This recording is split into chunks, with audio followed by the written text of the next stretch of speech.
The history of Israel has forever been a battlefield of survival, faith, and power. Once a land of promise and prophecy, it became the fixation of empires, the birthplace of religions, and the spark for endless conflict. The Egyptians enslaved its people, the Babylonians burned its temples, and the Romans tried to erase its identity. Yet no conqueror ever truly possessed it.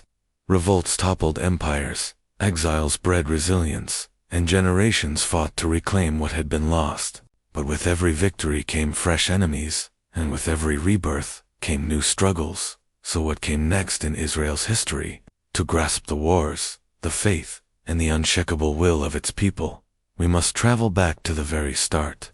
The story begins on the eastern coast of the Mediterranean, in the region known as the Levant, specifically Canaan, bordered on the west by the Mediterranean Sea and on the east by the Jordan River. Canaan's legacy still shapes the modern world.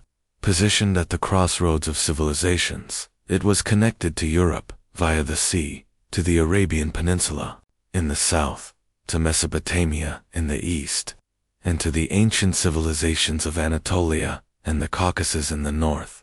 This crossroads opened paths in every direction. The Phoenicians emerged here as skilled traders, gifting humanity with a phonetic alphabet still in use today. Life in this region thrived during the late Paleolithic and early Neolithic periods, blessed with fertile plains, highlands, and most importantly coastal access. It was only natural for prehistoric peoples to settle in Canaan. Jericho, in the Jordan River Valley, became one of the earliest continuously inhabited cities in the world. Archaeology shows its people built defensive walls and towers. Nearly 11,000 years old, Jericho remains a living city today, over millennia. Countless tribes inhabited the land, but the rise of the Canaanites in the 3rd millennium BC changed everything. These Semitic people founded city-states, sparking a boom in trade. Their cities Jericho, Megiddo, and others engaged with both Egypt and Mesopotamia. As a crossroads of civilizations, the Canaanites adopted certain foreign customs while spreading their own. They, like their neighbors in Egypt, worshipped multiple gods. But in this land destined to become holy, something profound would soon shift. The birth of the world's first monotheistic religion. The origins of Judaism blur the line between history and myth. Beginning with Abraham, born in Ur of the Chaldees, in Mesopotamia, tradition holds that God commanded him to travel to Canaan and spread his word. Leaving his father's home, Abraham was promised that Canaan would belong to him and his descendants. Blessed by God, his journey faced harsh weather and long wanderings through inhospitable lands, with some accounts even placing him in Egypt. Abraham's grandson Jacob had 12 sons, the patriarchs of the 12 tribes of Israel. Jacob, who introduced the name Israel, later moved his family to Egypt during a 7-year famine, especially after discovering his lost son, Joseph, who had risen to high favor with Pharaoh. Thus ended the patriarchal era and began the Israelites' time in Egypt. Joseph's rise from slavery to Pharaoh's trusted dream interpreter marked the start. But centuries later came Moses, whose story began under the shadow of Egypt's oppression. Fleeing to Midian, he encountered the burning bush, from which God commanded him to free the Israelites. When Pharaoh refused, plagues ravaged Egypt, culminating in the death of every firstborn, including Pharaoh's own child. This finally compelled Pharaoh to release them, only for him to change his mind and pursue them. Moses parted the Red Sea, leading his people to safety, while the pursuing army drowned. In the desert, he received the 10 Commandments atop Mount Sinai. For decades, he led the Israelites, though he himself was forbidden to enter Canaan. From Mount Nebo, he saw the promised land before his death, leaving a legacy as one of history's greatest leaders. Joshua succeeded Moses, leading the Israelites into Canaan, a conquest that began with the fall of Jericho. Yet unity fractured, ushering in the era of the judges' leaders, who rose in crises. offering only temporary stability in a recurring cycle of faith, sin, oppression, and redemption. Everything changed in the 11th century BC with the unification of the 12 tribes under Saul, their first king, to defend against powerful neighbors like the Philistines. Saul's early victories faded as he defied God, and around 1000 BC he fell in battle against the Philistines, taking his own life. David, once a humble shepherd, rose next, made famous by defeating the giant warrior Goliath with a single stone. Initially Saul's son-in-law, David became a fugitive before uniting all tribes and establishing Jerusalem as the capital. His reign marked Israel's golden age, expanding territory and centralizing power, though marred by personal scandal. Forbidden from building the temple, he left the task to his son Solomon. Solomon's peaceful reign brought immense wealth. The completion of the first temple around 957 BC, and cultural prestige, yet heavy taxation, forced labor, and religious tolerance toward foreigners bred resentment. After his death, the kingdom split, Israel in the north and Judah in the south. The northern kingdom fell to Assyria in 722 BC, scattering the lost tribes of Israel. Judah endured until 586 BC, when Babylon destroyed Jerusalem and the first temple, exiling its leaders. Yet, in 539 BC, Persian King Cyrus the Great conquered Babylon and allowed the Jews to return, rebuild the temple, and revive their faith. This Second Temple era saw the Torah compiled and synagogues established, ensuring Judaism's survival beyond any single sacred site. Leaders like Ezra the scribe recentered Jewish life on the law of Moses, creating lasting religious institutions. Persian tolerance eventually gave way to Greek conquest under Alexander the Great in 336 BC, bringing Hellenistic culture into Judea. While some embraced it, others resisted fiercely, culminating in the Maccabean revolt against the Seleucid king, Antiochus IV, who had desecrated the temple. Victories led to a brief period of Jewish autonomy under the Hasmonean dynasty until Rome entered the scene. By 63 BC, Roman general Pompey had taken Jerusalem, turning Judea into a client kingdom. Under figures like Herod the Great, monumental projects flourished, but so did Roman oppression. Heavy taxes and religious tension sparked the Great Jewish Revolt in 66 AD, though rebels briefly reclaimed Jerusalem. Rome crushed them in 70 AD, destroying the Second Temple. Subsequent revolts, including Bar Kokhba's in 132 AD, ended in disaster massacres, exile, and the renaming of Judea to Syria. The Jewish diaspora spread across the Roman world, enduring under successive empires, Byzantine, Islamic, and Crusader, reshaping life in the Holy Land. From Byzantine exclusion to Islamic tolerance, from Crusader massacres to reconquest in 1187, the Jewish people's story in Israel was one of continual loss and resilience. Through it all, they preserved their faith, their identity, and their unbroken link to the land, no matter how many empires claimed it. He pressed his palm gently to my cheek, his voice breaking the tension. "Then let me stand beside you," he said. "You don't have to face this alone anymore." I wanted to believe, him wanted to lean on him, but trust was not something I could hand over so easily, not after everything. Still, for the first time in months, I allowed myself to exhale, even if it was just for a moment. The trial dragged on like a slow-burning fuse, each day threatening to explode. Some witnesses cracked under the defense's manipulation, their memories twisted into something almost unrecognizable. Others held strong, their testimonies slicing through lies like glass. And then came the day. I dreaded the day I would take the stand. I gripped the edge of the witness box, feeling the weight of dozens of eyes on me. Every word I spoke felt like peeling back a layer of my skin.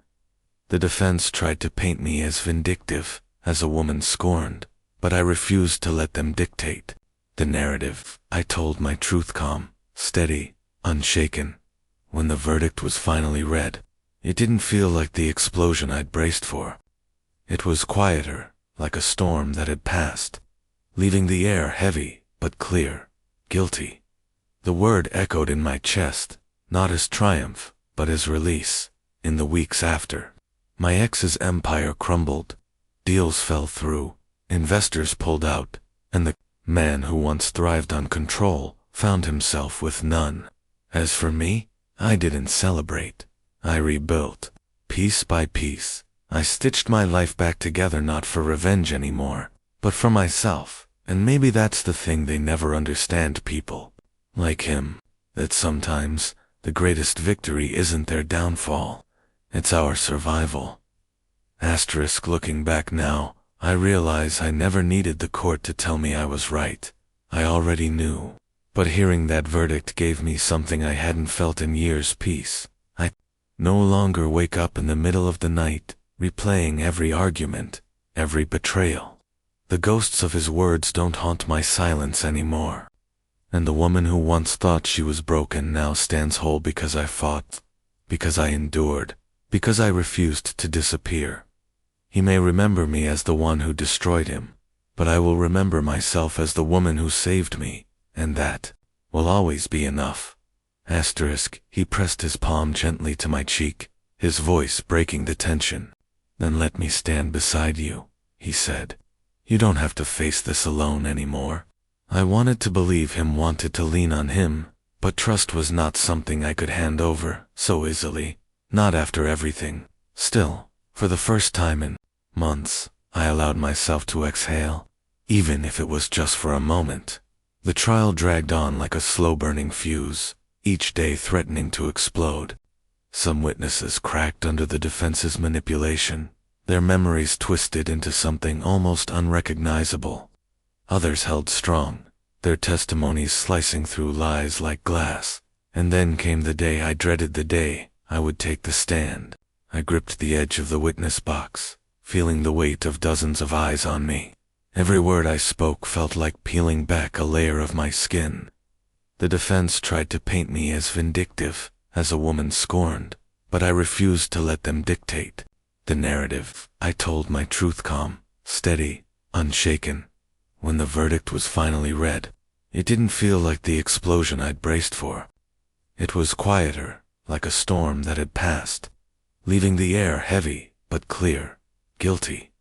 The word echoed in my chest, not as triumph, but as release. In the weeks after, my ex's empire crumbled, deals fell through, investors pulled out, and the man who once thrived on control found himself with none. As for me, I didn't celebrate. I rebuilt. Piece by piece, I stitched my life back together, not for revenge anymore, but for myself. Looking back now, I realize I never needed the court to tell me I was right. I already knew. But hearing that verdict gave me something I hadn't felt in years: peace. I no longer wake up in the middle of the night replaying every argument, every betrayal. The ghosts of his words don't haunt my silence anymore. And the woman who once thought she was broken now stands whole, because I fought, because I endured, because I refused to disappear. He may remember me as the one who destroyed him, but I will remember myself as the woman who saved me, and that will always be enough. The months that followed were strangely quiet. Not the uneasy silence of waiting for the next attack, but the kind of stillness that lets you finally hear yourself think. I filled my days with things I'd forgotten. I loved morning walks, books that had been gathering dust, the sound of my own laughter. People often asked me if I hated him. The truth, I don't. Hate is still a tether, and I've cut every tie. He no longer gets to own even the smallest corner of my mind. Sometimes, though, I catch myself thinking about the woman I was before all this, naive, trusting, convinced that love could fix anything. I don't mourn her loss anymore. I've outgrown her. Pain has a way of reshaping you into someone sharper, someone unshakable. One evening, I passed by the courthouse steps, the same steps I had climbed with my hands trembling, my heart pounding. This time, I didn't feel fear. I felt gratitude. Not for what happened, but for what I became because of it. My life isn't perfect now, but it's mine. And that, after everything, is the sweetest victory of all. In the quiet moments now, I sometimes sit by my window, watching the world go by. Not rushing, not chasing, just breathing. There's a freedom in knowing I survived the worst and came out stronger than the storm that tried to take me. I don't look over my shoulder anymore. I don't brace for impact. Life feels lighter when you're no longer carrying the weight of someone else's cruelty. The chapter with him is close-sealed and left in the past where it belongs.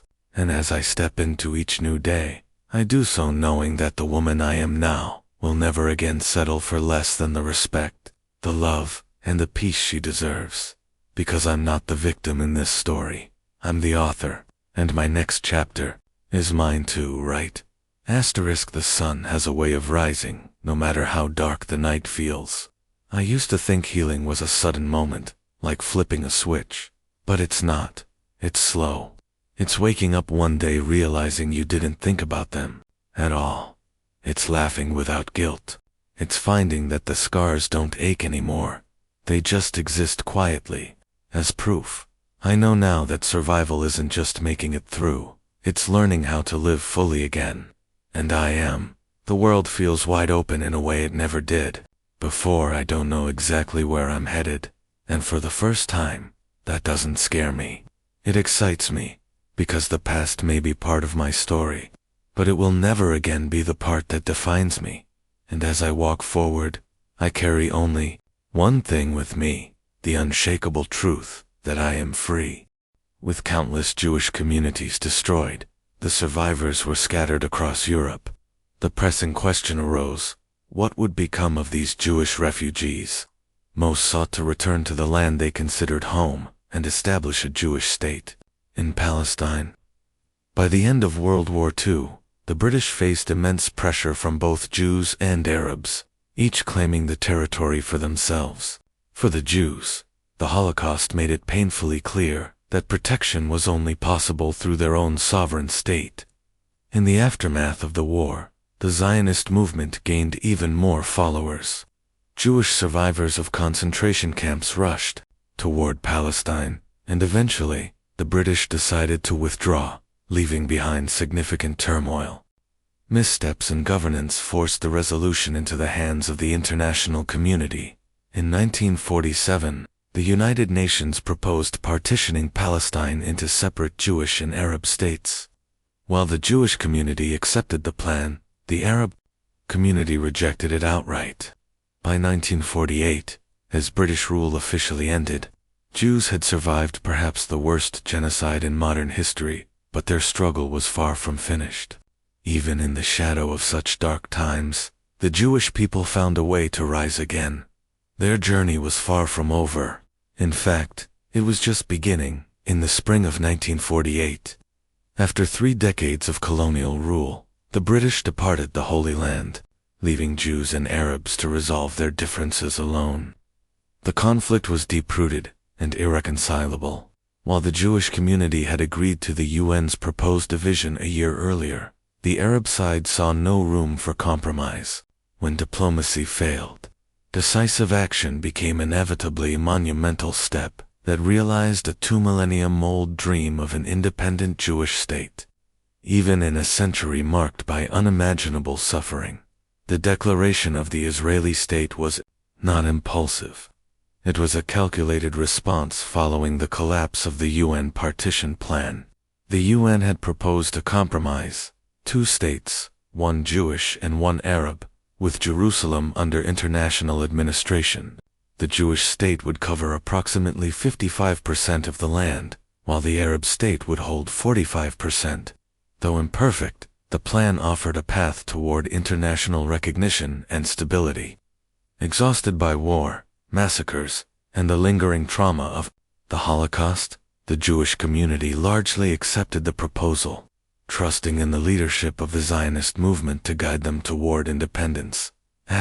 Among the leaders steering the Jewish community toward statehood, one figure stood above the rest, David ben born David Grun in 1886 in the Russian Empire. He grew up surrounded by the ideas of both Zionism and socialism. Facing persecution and the instability of the collapsing Russian Empire, Ben-Gurion immigrated to Palestine at age 20. There, he worked as a laborer while quickly rising through the ranks of the workers' movement. By 1920, he had established himself as a prominent leader, dedicating his life entirely to the goal of a free Jewish state. Over decades, he built the infrastructure, organized communities, and prepared the land for independence. When the moment came, his leadership made him the natural choice to lead the new state. However, achieving independence was not without immediate obstacles. The Arab states, united in opposition to the UN partition, refused to accept a Jewish state. With the British gone, confrontation was inevitable. On May 14, 1948, Ben-Gurion proclaimed the establishment of the State of Israel from Tel Aviv. The declaration was both a triumph and a challenge, marking the end of centuries of exile for the Jewish people. Yet celebration was brief. The declaration immediately triggered a military intervention by surrounding Arab nations determined to prevent Israel's foundation and erase it from the map. The War of Independence had begun. Israel's military faced overwhelming odds. The new state had limited troops, scarce equipment, and no experienced army. Yet it confronted 5 well-equipped neighboring armies simultaneously. In the first days, the disparity was stark, and the young Israeli forces struggled to hold their borders. But they fought with unmatched determination, driven by the imperative to secure their homeland and the survival of their people. Piece by piece, the tide turned. Key territories and cities Haifa, Jaffa, Jerusalem, came under Israeli control. By 1949, Israel had defended its independence, though at a steep cost. Jerusalem remained divided between Israeli and Jordanian control, and the Palestinian Arab population faced displacement on an unprecedented scale. Over 700,000 Palestinians became refugees, many settling in camps across the West Bank, Gaza, Jordan, Lebanon, and Syria, while hundreds of villages were destroyed. Despite these immense challenges, Israel emerged victorious. The nation had survived the Holocaust and now defended its hard-won independence, while the Arab world confronted the reality of a permanent Jewish state. Though the UN partition plan had been rejected by the Arabs, Israel's battlefield success allowed it to secure more territory than initially allocated. The victory solidified the state's foundation, but left unresolved tensions and a refugee crisis that would shape regional politics for decades. With independence secured, Israel faced a new set of challenges. Beyond the immediate threat of hostile neighbors, the young state had to integrate a massive influx of Jewish immigrants, survivors of the Holocaust, Jews from across Europe, and communities from the Middle East arrived, seeking safety and a fresh start. These newcomers brought diverse languages, customs, and traditions, making integration difficult. Yet the existential threats surrounding the country fostered unity, creating a strong sense of solidarity among its people. The government worked relentlessly to absorb the immigrants, develop infrastructure, and stabilize society, all while maintaining vigilance against external threats. By the mid-1950s, regional tensions escalated into open conflict. Egyptian President Gamal Abdel Nasser, a fervent Arab nationalist and anti-imperialist, nationalized the Suez Canal in 1956, challenging Western interests and simultaneously blocking the Straits of Tiran, cutting off Israel's access to the Red Sea. In response, Israel joined forces with Britain and France in a secret plan to invade Egypt, launching Operation Kadesh. Israeli troops quickly advanced through the Sinai Peninsula, achieving early military successes. However, international reaction was severe. Both the United States and the Soviet Union demanded an immediate ceasefire, forcing the invading nations to withdraw. while Israel had achieved tactical victories and reopened access to the Straits of Tiran. The operation underscored the delicate balance between military action and diplomatic consequences. The Suez Crisis also highlighted Israel's growing reliance on intelligence and covert operations. As threats from neighboring Arab states persisted, Israel recognized the need for a sophisticated approach to national security. Spies and covert agents became central to gathering critical information and preempting attacks. At the same time, Israel began to consolidate its military capabilities, learning lessons from both battlefield success and international pressure. These years laid the groundwork for a nation that would survive against formidable odds through strategic planning, technological innovation, and unwavering resolve. As Israel strengthened its military, intelligence became an essential pillar of national security. One of the most legendary figures of this era was Eli Cohen. Born in Egypt in the 1920s to a Jewish family, Cohen faced early persecution and immigrated to Israel in 1957. Recruited by Mossad, he assumed the identity of a wealthy Syrian businessman and skillfully infiltrated Syria's military and political elite. Through his undercover work, Cohen gained access to top-secret information, even visiting strategic military positions in the Golan Heights. Cleverly, he suggested planting trees to provide shade for Syrian troops, and wittingly marking critical locations for Israeli intelligence. Cohen transmitted detailed maps and defense plans back to Israel, providing intelligence that would prove invaluable in future conflicts.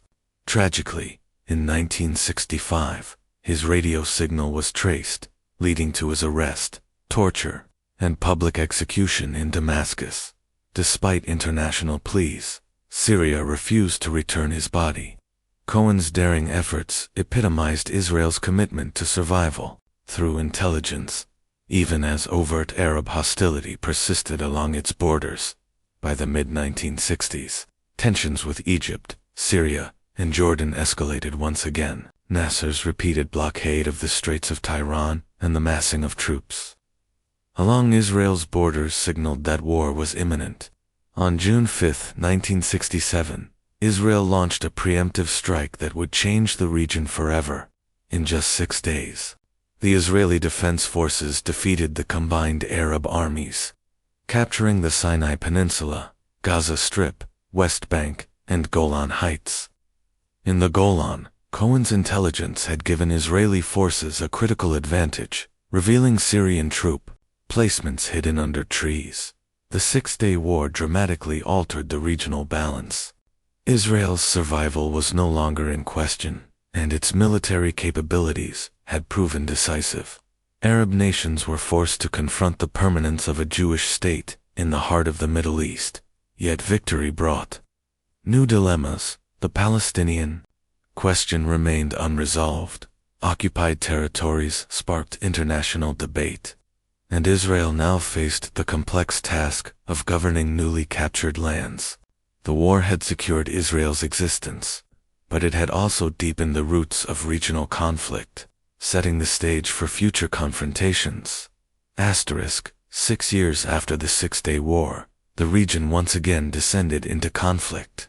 On October 6, 1973, Kippur, Judaism's holiest day, Egypt and Syria launched a surprise attack against Israel. Their aim was not total destruction, but to reclaim lost territories and restore national pride. This time, Arab forces were better organized and equipped with Soviet weaponry. Israel was initially caught off guard, and in the early days of the war, Arab troops made significant advances. However, Israel quickly regrouped, receiving critical support from the United States. Israeli forces counterattacked, crossing the Suez Canal toward Cairo and simultaneously advancing toward Damascus. What had begun as an offensive by the Arab states transformed into a battle that forced them to seek international mediation. By the end of October, the war concluded. Israel had repelled the invasion, but the country's confidence was shaken, revealing that invincibility was an illusion. Both sides suffered devastating losses, and the need for diplomacy became undeniable. 5 years later, diplomacy achieved a historic breakthrough. In 1978, U.S. President Jimmy Carter mediated negotiations between Egyptian President Anwar Sadat and Israeli Prime Minister Menachem Begin at Camp David. After 13 tense days, the Camp David Accords were signed. Egypt became the first Arab nation to officially recognize Israel, and in return, Israel withdrew from the Sinai Peninsula. This landmark agreement demonstrated that peace, unimaginably, was possible, though it required bitter compromises on both sides. Yet the peace remained fragile. Some Arab nations and groups continued to reject Israel's legitimacy, while others saw the accords as a betrayal. For Palestinians, the ongoing conflict persisted, and new forms of resistance and violence emerged. Meanwhile, Israel continued to expand its settlements, integrating newly acquired territories while maintaining a defensive posture in a region still rife with hostility. The Camp David Accords were a turning point, but the broader struggle over land, identity, and security was far from resolved. By the 1980s, the Israeli-Palestinian conflict had entered a new phase. The Palestinian Liberation Organization PLO, initially under the influence of neighboring Arab states, began asserting greater independence. In 1969, a young and charismatic Yasser Arafat rose to prominence, transforming the PLO into a symbol of Palestinian resistance. Born in Cairo in 1929 with family ties to Jerusalem, Arafat experienced the upheavals of 1948 firsthand, which shaped his lifelong commitment to the Palestinian cause.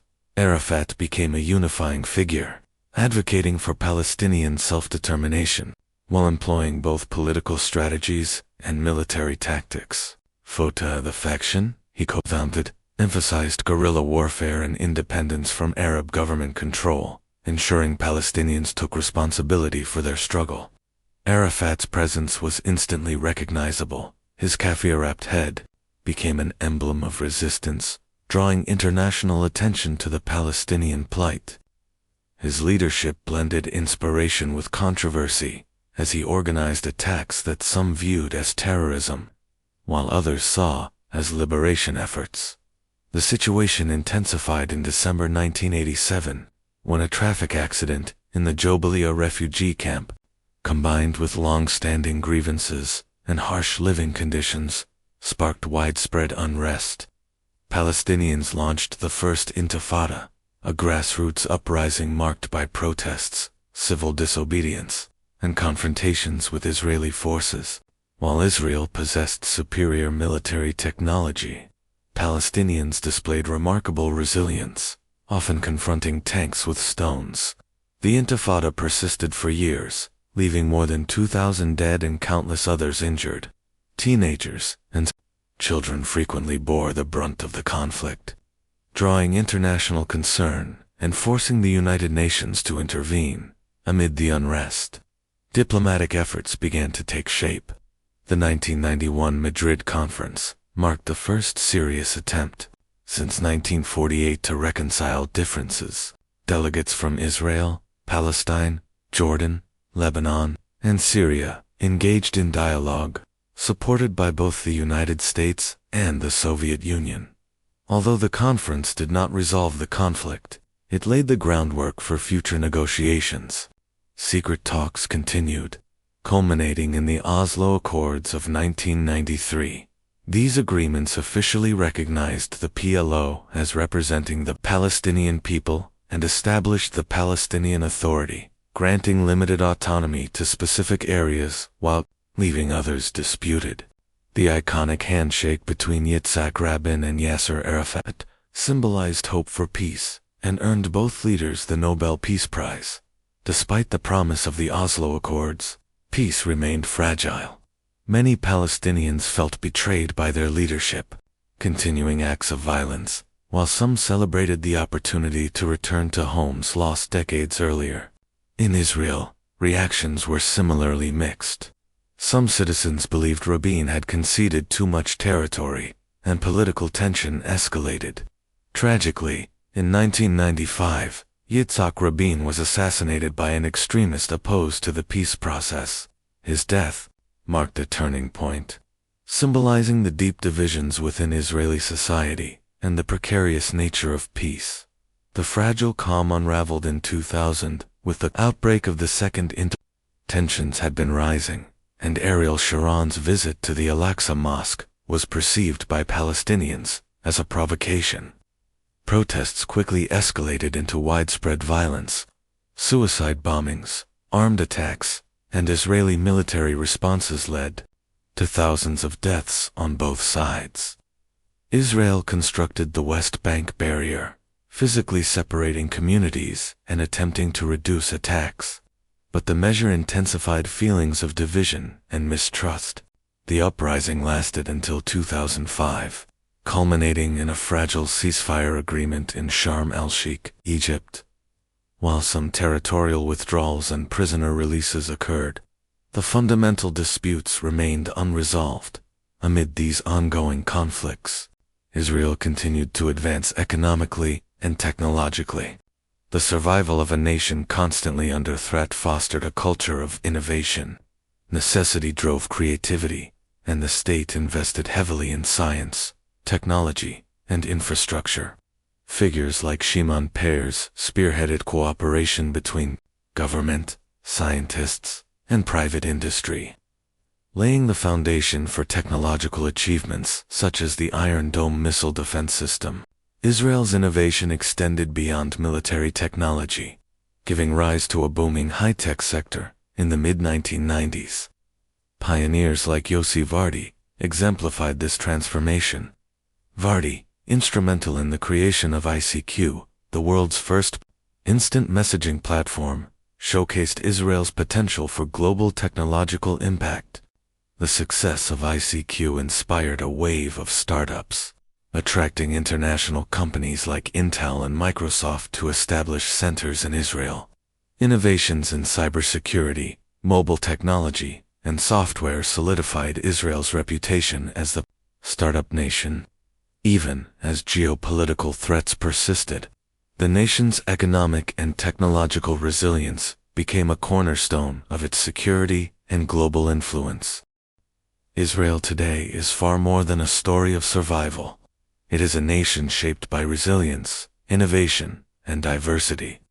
Descendants of Jewish immigrants from Europe, the Middle East, and beyond have brought a rich mosaic of traditions, languages, and cultures.